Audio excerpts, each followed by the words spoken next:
किसी motivational speech को सुनने के बाद 2 मिनट तक आपका जोश, आपका उत्साह जगता है और 2 मिनट बाद फिर से आप ठंडे हो जाते हैं।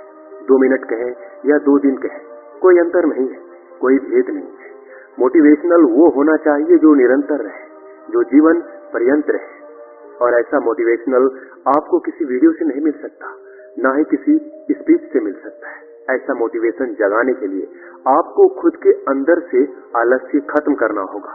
आलस्य की जड़ को समझकर उसकी जड़ को ही उखाड़ फेंकना होगा। उसके बाद आपके अंदर एक ऐसा जोश, एक ऐसा उत्साह जन्म लेगा जो निरंतर रहेगा, जो शाश्वत रहेगा। चलिए मैं आपसे एक सवाल पूछता हूँ, क्या आलस्य का ताकत और कमजोरी से कुछ लेना देना है? क्या शारीरिक रूप से ताकतवर इंसान आलसी नहीं हो सकता? और इसके विपरीत शारीरिक रूप से कमजोर आदमी क्या जोशीला, उत्साह से भरा हुआ नहीं हो सकता? हमने अपने आसपास कितने ही ऐसे लोगों को देखा है जो शारीरिक रूप से बहुत ताकतवर होते हैं, जिम करते हैं, शारीरिक व्यायाम करते हैं, लेकिन वो फिर भी आलसी होते हैं। ऐसा क्यों होता है? इतना ताकतवर आदमी जो चाहे वो झट से कर दे, लेकिन फिर भी वो नहीं कर पाता। तो एक बात समझ में आ गई कि ताकत से आलस्य का कुछ लेना देना नहीं है। जोश और उत्साह तो कहीं और से जन्म लेता है। और एक बार अगर आप उस केंद्र को समझ जाते हैं कि जोश कहां से पैदा होता है, तो जीवन भर आपको आलस्य कभी छू नहीं पाएगा और आपको कोई दूसरी मोटिवेशनल स्पीच सुनने की भी जरूरत नहीं पड़ेगी। आज की जो बौद्ध कहानी मैं आपको सुनाने वाला हूँ, उसमें आपको एक ऐसा रहस्य पता चलेगा जिसमें कि आप अपने आलस्य को त्याग कर हर पल मोटिवेट रहकर अपने लक्ष्य को प्राप्त कर सकते हैं। इससे पहले कि आप इस कहानी में कहीं खो जाएं, इस चैनल को सब्सक्राइब कर लीजिएगा। तो चलिए कहानी की शुरुआत करते हैं। बहुत पहले समय की बात है, जब हिंदुस्तान पर अंग्रेजों का राज हुआ करता था। उस समय ज्यादातर लोग खेती बाड़ी करके अपना जीवन बिताया करते थे। उसी समय टनकपुर नाम के गांव में राजेश अपने पिता के साथ रहा करता था। राजेश अभी शादीशुदा नहीं था और अपने पिता के साथ खेती बाड़ी में अक्सर उनका हाथ बटाया करता था। उसके पिता बूढ़े हो चले थे, लेकिन खेतों का काम करना अभी भी उन्होंने नहीं छोड़ा था। दूसरी तरफ राजेश शारीरिक रूप से काफी मजबूत था, जिसका काम को करने के लिए 4 लोगों की जरूरत होती थी।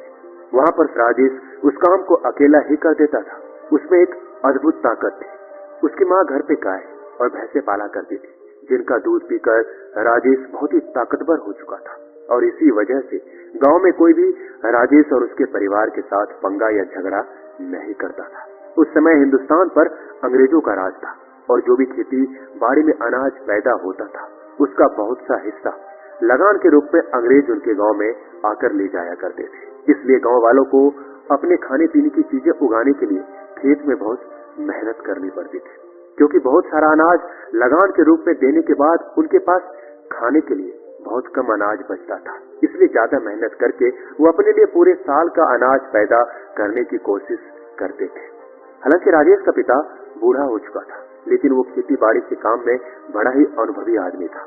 कौन सा फसल कब लगाना है, उसमें कितना पानी देना है, कितना मेहनत चाहिए, ये सब राजेश के पिता को भली भांति पता था और वो मेहनत करने के लिए कभी पीछे भी नहीं हटते थे। जाड़े के दिनों में रात भर अपनी फसल में पानी देने का काम वो बड़ी ही आसानी के साथ कर लेते थे।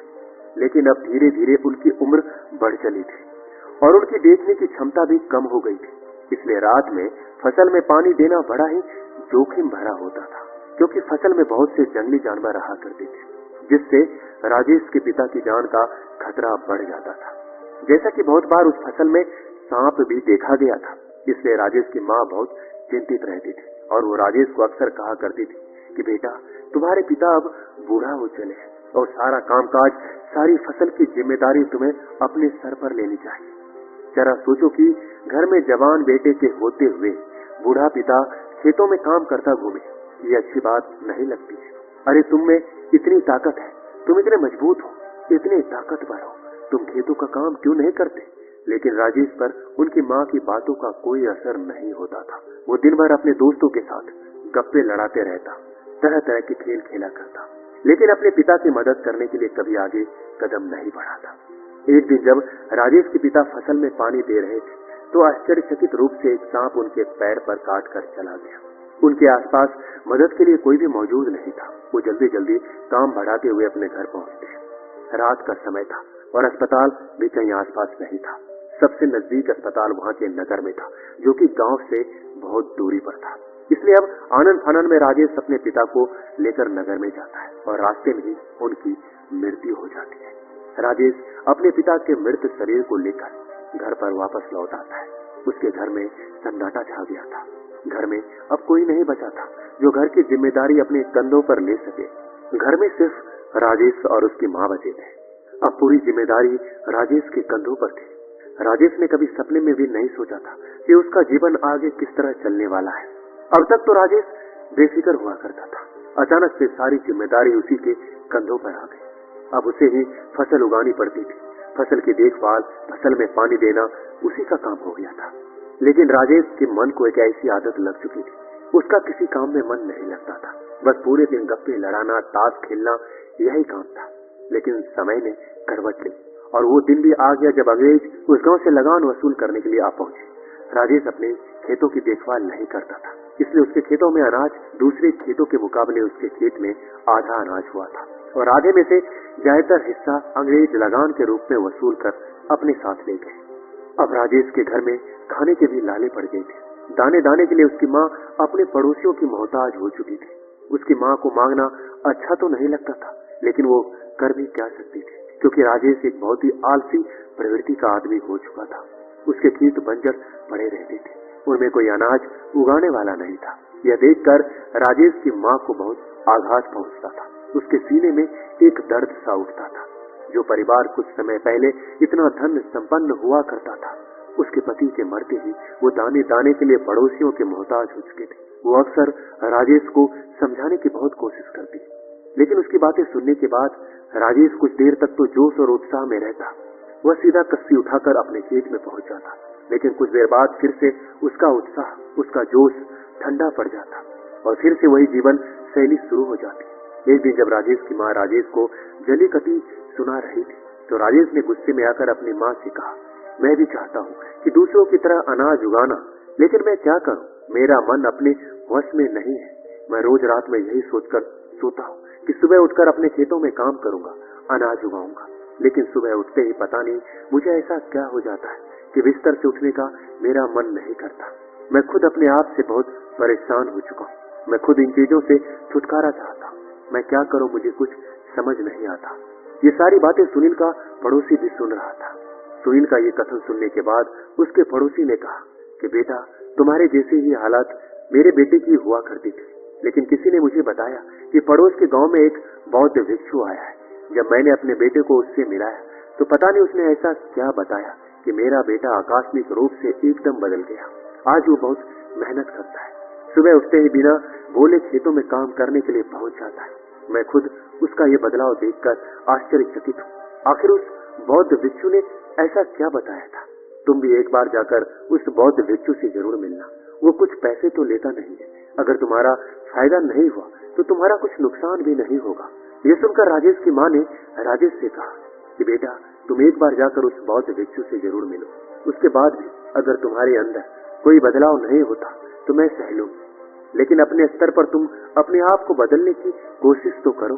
तुम में इतनी क्षमता है, इतने ताकतवर हो, फिर भी तुम कोई काम नहीं करते। एक बार तुम उस बौद्ध भिक्षु से जरूर मिलना। मुझे यकीन है कि कुछ न कुछ सहायता तो तुम्हें जरूर वहां से मिलेगी। यह सुनकर राजेश अगले दिन ही उस बौद्ध भिक्षु के पास पहुंच जाता है और अपनी सारी समस्या बता देता है। उसकी समस्या सुनने के बाद बौद्ध भिक्षु कहना शुरू करते हैं। बौद्ध भिक्षु उसे बताते हैं कि तुम रात में ये सोचकर सोते हो कि तुम्हें सुबह खेतों में काम करना है, लेकिन सुबह तुम बिस्तर से उठ ही नहीं पाते हो। ऐसा क्यों होता है? यह सुनकर राजेश कहता है, महात्मा, वही तो जानने के लिए मैं आपके पास आया हूँ। उसके बाद वो बौद्ध भिक्षु कहता है, तुम अपने आप को बदलना तो चाहते हो, ये तो जाहिर है, लेकिन तुम 2 मिनट में ही अपने आप को बदलना चाहते हो। 2 मिनट तक तुम्हारे अंदर जोश और उत्साह उठता है और फिर ठंडा हो जाता है। इसलिए तुम रात में तो सोचकर सोते हो, लेकिन सुबह वो काम नहीं कर पाते, क्योंकि 2 मिनट का जोश और उत्साह तुम्हें केवल दुख ही देगा, क्योंकि तुम वो काम पूरा नहीं कर पाओगे, और पूरा नहीं करोगे तो तुम सोचोगे कि मेरा जोश और उत्साह किसी काम का नहीं, इसलिए कभी भी किसी भी बात पर अकस्मात रूप से जोशीले मत हो जाओ। अपने मन को शांत रखो और शांत प्रवृत्ति के साथ एक निरंतर जोश और उत्साह पैदा करने की कोशिश करो। मैं इसके लिए तुम्हें 5 रास्ते बताता हूँ जिसके द्वारा तुम जीवन पर्यंत जोश और उत्साह से भरे हुए रह सकते हो, तो किसी काम को करने में तुम्हें कोई परेशानी नहीं आएगी। सबसे पहला सिद्धांत, अपने लक्ष्य की तरफ हर एक दिन, हर एक रोज एक कदम बढ़ाने का फैसला करो। तुम्हें पूरा काम एक दिन में खत्म नहीं करना है। यही सोचकर तो हम कभी भी अपने काम को पूरा नहीं कर पाते। तुम खुद सोचो, क्या तुम एक दिन में ही अपने खेतों में फसल उगा सकते हो? कभी नहीं उगा सकते।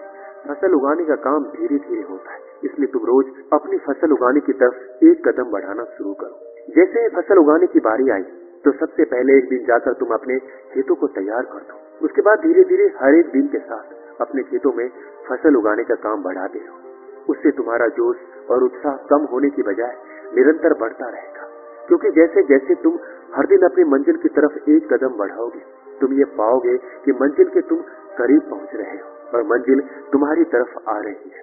इसलिए जैसे जैसे तुम मंजिल के पास पहुंचोगे, वैसे वैसे तुम्हारा जोश और उत्साह बढ़ता जाएगा।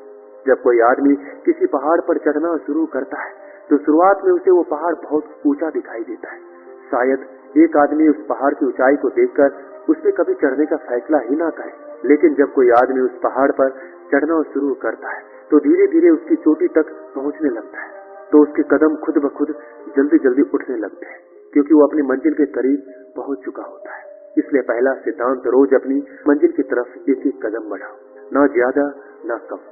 दूसरा सिद्धांत, जो आलस्य को दूर कर देता है, वो ये है, हम बाहर का खाना पीना खाते हैं, धूम्रपान करते हैं, नशीले पदार्थों का सेवन करते हैं, जिससे हमारे शरीर में नशीले कण उत्पन्न होने लगते हैं, जिससे हमारा शरीर आलस्य को पकड़ने लगता है।